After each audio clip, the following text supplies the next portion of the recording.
بسم اللہ الرحمن الرحیم ناد علیً مظہر العجائب تاجد ہو اون اللہ کا نوائب کل ہم و غم سائن جلی بے علی بے علی بے علی بے علی صلوات پڑھی۔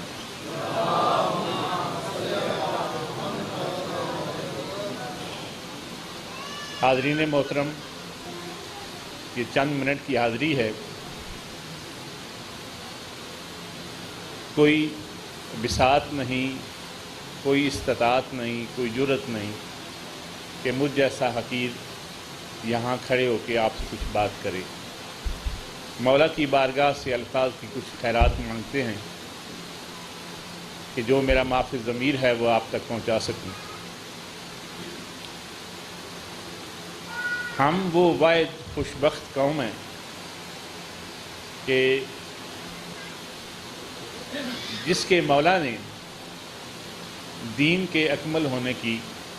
سند دی ہے، اور جہاں دین اکمل ہو تو اس میں کسی قسم کی کوئی انسرشن نہیں ہو سکتی۔ کوئی ایک پہلو ایسا نہیں زندگی کا کہ جہاں ہمارے مولا نے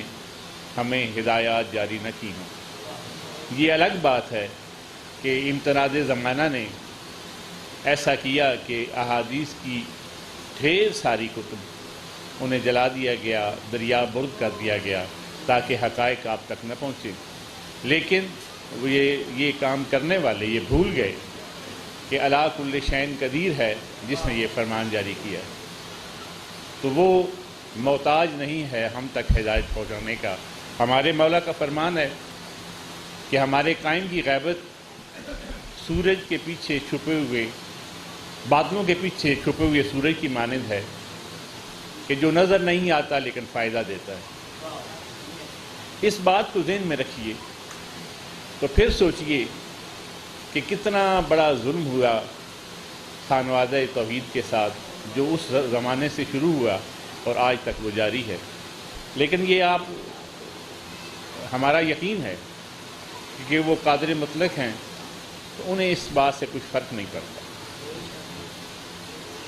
اسی ضمن میں ہمارے مولا نے ایک حکم جاری کیا کہ جس زمین پہ رہو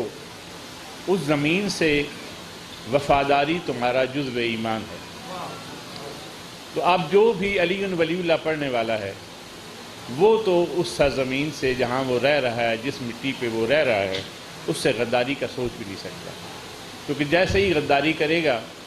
اسے اپنے ایمان سے باہر جانا پڑے گا۔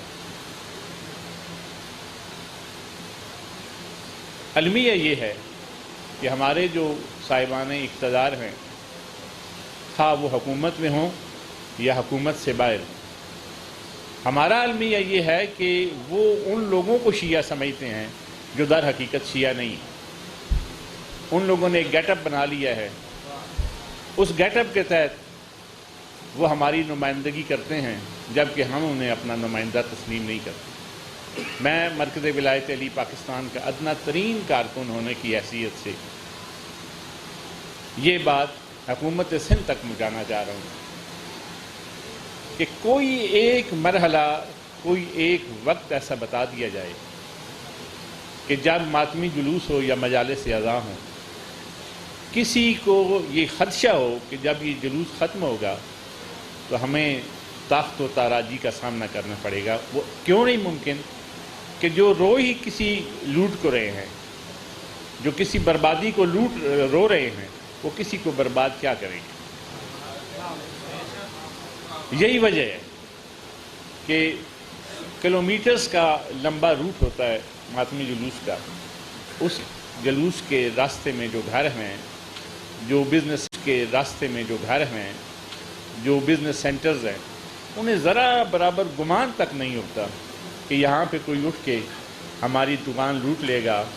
کیلے کی ریڑھی ہوگی اسے لوٹ لے گا، یا کوئی گھر کا چادر اور چار دیواری کا تقدس پامال کرے گا۔ ہم تو آئے یہاں پہ چادر اور چار دیواری کے تقدس کو روکنے کے لیے، تو ہم کسی کی چادر اور چار دیواری کا تقدس کیسے پامال کر سکتے ہیں؟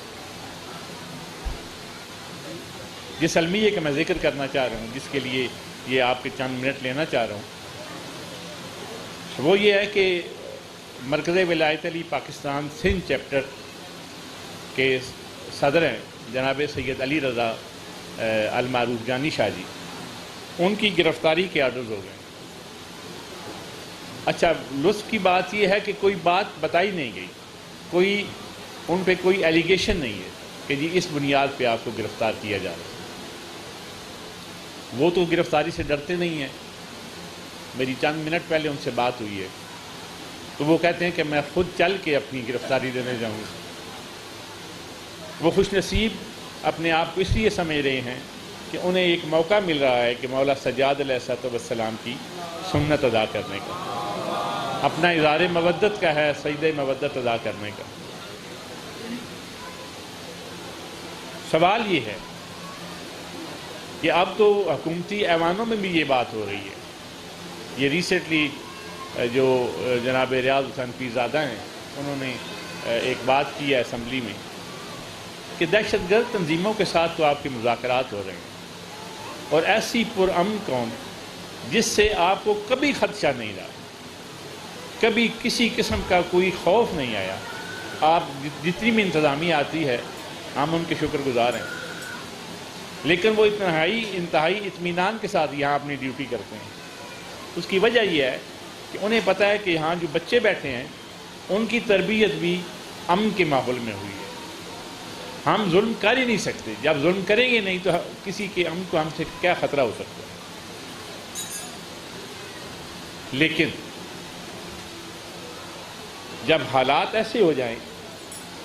کہ ابھی خبریں آ رہی ہیں کہ محرم کے اب آج 7 محرم ہو گئی ہے، 8 کی شب لگ گئی ہے، 2 دن کا مہمان ہے ہمارا مولا، ہم اپنے مولا کو دے بھی کیا سکتے ہیں؟ ایک رونا ہے ہمارا، ایک ماتم ہے، تو کیا